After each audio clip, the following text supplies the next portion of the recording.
ang kasaysayan ng isang ina. Nalaman ng ni Sisa na wala sa kumbento si Crispin kaya nagmamadali siyang umalis para umuwi ng bahay. Gulong-gulo ang kanyang isip sapagkat hindi niya alam kung labis ang kanyang pag-alala na nadakip ang mga basilyo ng mga gwardiyan sibil. Hindi niya ininda ang init at bako-bakong kalsadang tinatahak.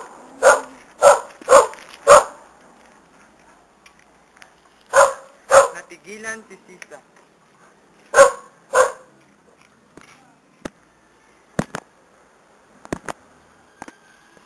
Salamat po, Diyos ko, at kay buti nila. Batid niya kung gaano kalupit ng mga gwardiyan sibil, babae man o matanda, ay walang pagalan ang mga ito. Natuwa siyang hindi dinampot ang mga anak. Nakasalubong niya ang mga ito at laking gulat niya nang sitahin siya ng isa sa mga gwardiyan sibil.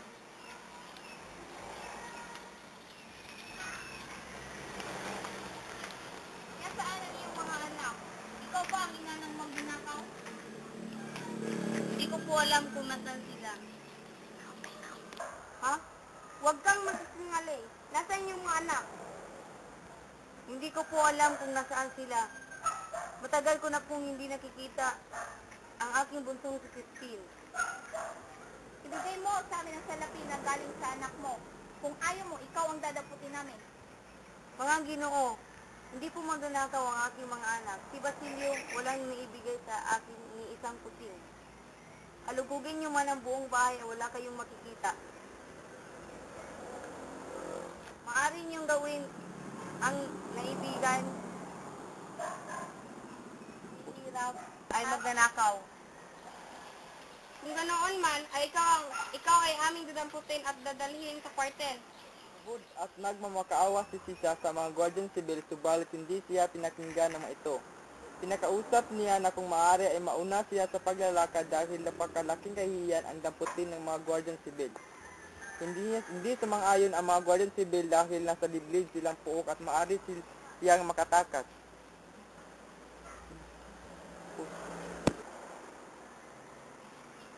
Pinagitnaan si Sisa ng mga gwardiyan sibil at gayon na lamang ang kahihiyang inabot niya.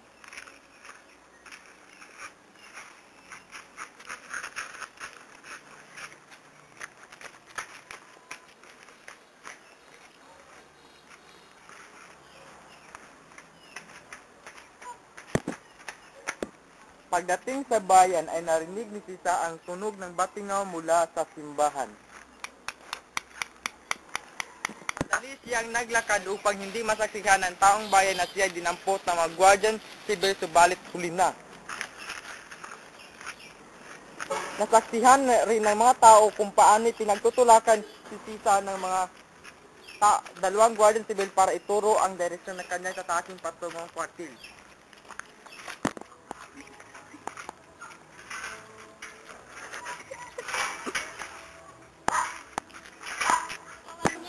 Kung nais niyang maibalik ang sinabi niyang perang ninakaw ng mga anak nito, hingin niya kay San Antonio.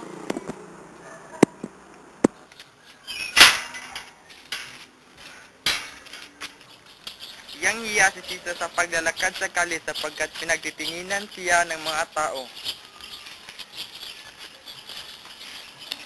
Sa ng kanyang bahay subalit wala pa rin ang kanyang mga anak. Tok-tok. Natagpuan niya ang isang silas ng damit ni Basilio na nakasabit sa dingding.